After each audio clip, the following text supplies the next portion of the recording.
I'm Anil Kumar, and in this video we will try to understand all types of discontinuities which a rational function can have. So let's have algebraic approach first. I'll consider a couple of functions. Let us say f of x is equals to 1 over 2x minus 1, and then we'll take g of x equals to x plus 1 over, let us say, x plus 1 times x minus 1, and then we'll take h of x equals to, let us say we have 1 over x squared plus 25. So these are the three functions which we are going to explore, and they will explain us all type of discontinuities which rational functions can have. Now when we are talking about discontinuities, we are talking about non-permitted values, right? The values which are not permitted. So which we get by equating denominator to 0. So when I equate 2x minus 1 equals to 0, I get x equals to, 0. I get x equals to, I should write 2x equals to 1 or x equals to half. So if I write x as half, 2x minus 1 becomes 0. We cannot divide by 0. 1 over 0 is not a number, right? 1 over 0 is not defined. Now therefore we say it has a restriction or it has a discontinuity at x equals to 0. Now the type of discontinuity it has, we call it a vertical asymptote. So let me sketch one here to really show you. 2x minus 1, let me sketch this graph first. That means y-intercept is minus 1. Let's say this is minus 1. If I put x as 0, I get, if I put x as 0, I get the value of minus 1. And this value, 2x minus 1, will be 0 at x equals to half. So half is my x-intercept, right? So if I join these lines, I get a straight. If I join these 2 points, I get a straight line. Now this straight line represents 2x minus 1. Now as you can see, when we write function 1 over 2x minus 1, then this value here is 0. So it becomes 1 over 0 at this point. Now you cannot divide by 0. So at this point we have a vertical asymptote. And that is a discontinuity. So when we sketch our function, then actually speaking, what we really get we get a function. When we graph it, on the positive side, our function will look kind of like this. On the negative side, it will be, since this point is minus 1, it will go through, these are called invariant points, right? So minus 1 and kind of like this. So what you find here is that our function f of x is discontinuous, right? So this is f of x. It is discontinuous, and this type of discontinuity is called vertical asymptote.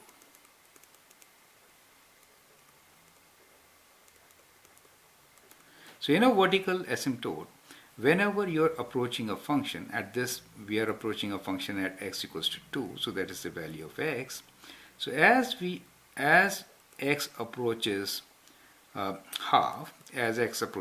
half, you see the value of the function f of x approaches very large value.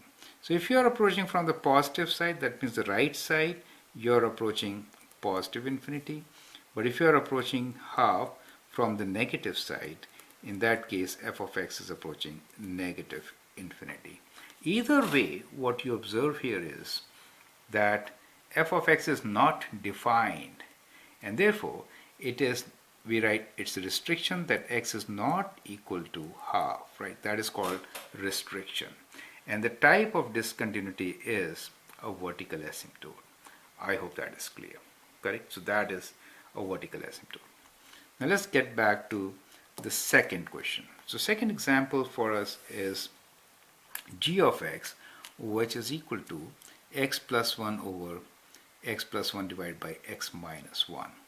We can always simplify this function, right? And we can cross out these common factors. So when we cross out these common factors, we get 1 over x minus 1. Remember, we talked about rational functions, they have restrictions. Whenever you simplify, you have to write all the restrictions. Restrictions here are that x is not equal to minus 1 or plus 1. So we'll write plus and minus 1 here, correct? So that is a restriction, and this simplified form is now representative of g of x. We have included restrictions, correct? Now if you sketch this particular function, what do you get? Let me sketch this for you here, and then let's see how it looks like. So basically it is 1 over x, which is shifted 1 unit to the right. So we do have a vertical asymptote at x equals to 1, correct? Now if x is very large, then we are approaching 0. That's perfectly fine. So our function kind of is, let me just sketch it lightly and then I'll make it solid, okay? So we have it like this. Well, when x is 1, right, then we have a vertical asymptote. As we learned here, this is the vertical asymptote. Since we have x equals to 1, equation of this vertical asymptote is x equals to 1. In this case, our equation was of the vertical asymptote x equals to half, right? That is the equation. The value of x, which will make denominator 0. Okay. On the left side of this vertical asymptote, what we observe is that if x is minus 1, then we should have a hole, right? So at minus 1, if I put minus 1 here, I get minus half, right? So we have a function here. Let me first sketch one here, correct? Kind of like this. Okay. Now let's talk about the other discontinuity. So we have seen that at x equals to plus 1, we have a vertical asymptote. How about x equals to minus 1? The factor which cancelled out. This leads to a hole. Whenever we have a common factor, we say x equals to minus 1. So let's say this is minus 1. So on the graph, we'll have a hole here. Do you see that? So that is how your graph will be. Rest will be continuous. Okay, so let me use another ink. Okay, so this graph will look like this.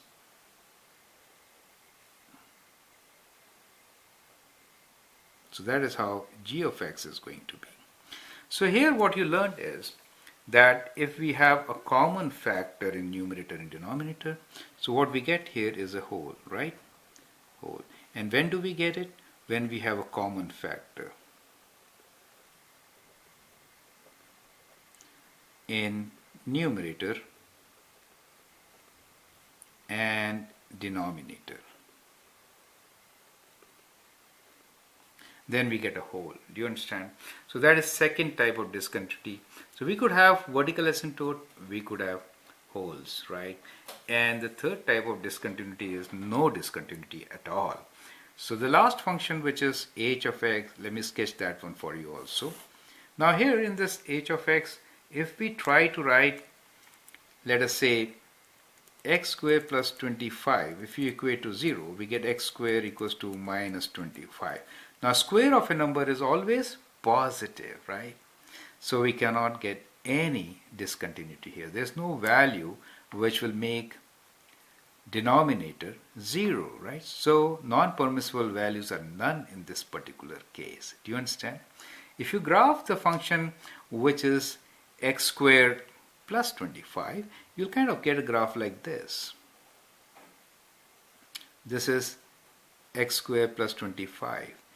H of x, however, is a reciprocal function. So that graph will be kind of like this. Do you understand? It is continuous all over. This point, which happens to be the maximum for h of x, so that will be, when x is 0, 1 over 25. Do you see? Reciprocal of 25. So that is how f of x is going to be. H of x in this case, okay, without any discontinuity, right? So basically what we see here is that for rational functions, we can summarize that we could have discontinuities, which could be vertical asymptotes,